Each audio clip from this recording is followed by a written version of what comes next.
Welcome back to NBC3 News at 5:30.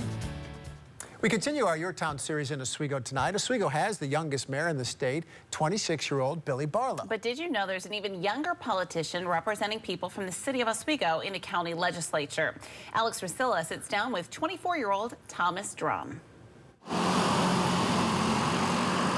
Blanketed by leaves and branches, this house on Hawley Street has been in the Drum family for 110 years.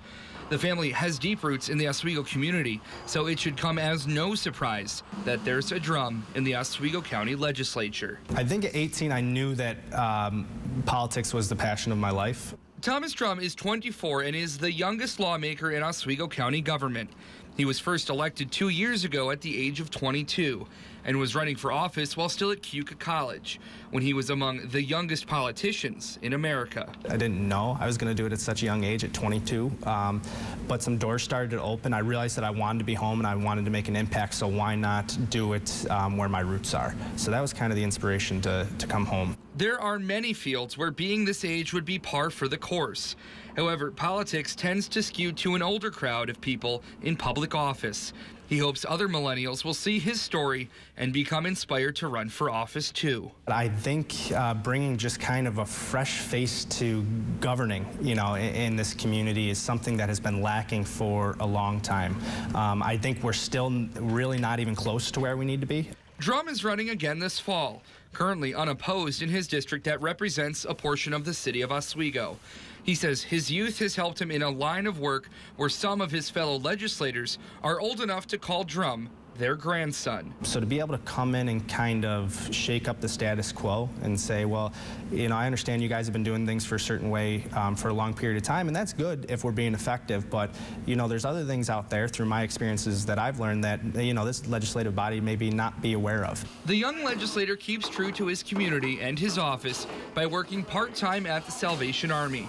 He helps teach teens who have been arrested life skills and assists them with everything from resume building to anger management skills to driving them to nearby banks to set up a checking account. For me, legislatively, I've always taken a focus on some of our social issues that are plaguing the county, and I think that this is a really good way to get on the ground with the community and see some of those troubling problems firsthand. One unique policy in Oswego County, the minority party can't bring up bills in session. Drum is a Democrat in a heavily red county. He tells me he's already learning the valuable lesson of the importance of working across the aisle in order to get bills he started brought up for a vote. He wants to finish a second term here and is already thinking about where he can take his passion for politics next. I've always had an interest in, just being a part of this region, a part of this congressional district. Nothing seems to be holding him back other than the Constitution and Father Time. But by next year, he could legally run for the House of Representatives at the young age of just 25. Reporting from Oswego, I'm Alex Rusilla. Remember, we're doing our broadcast from Fulton earlier this spring, yeah. and we got a chance to talk with Thomas a little bit. He made quite an impression. Yes, he's very determined, and he knows what he wants. It's good. We want to know what you think makes Oswego unique. Send us your pictures and videos through Burst. Head to our mobile app, click on the See It, Send It section. And don't forget, our coverage of Oswego continues throughout the week here on NBC3. Each night, we'll be showing you what else makes this community special. We'll be broadcasting live from Oswego from Harbor Fest, starting at 5 o'clock Friday nights.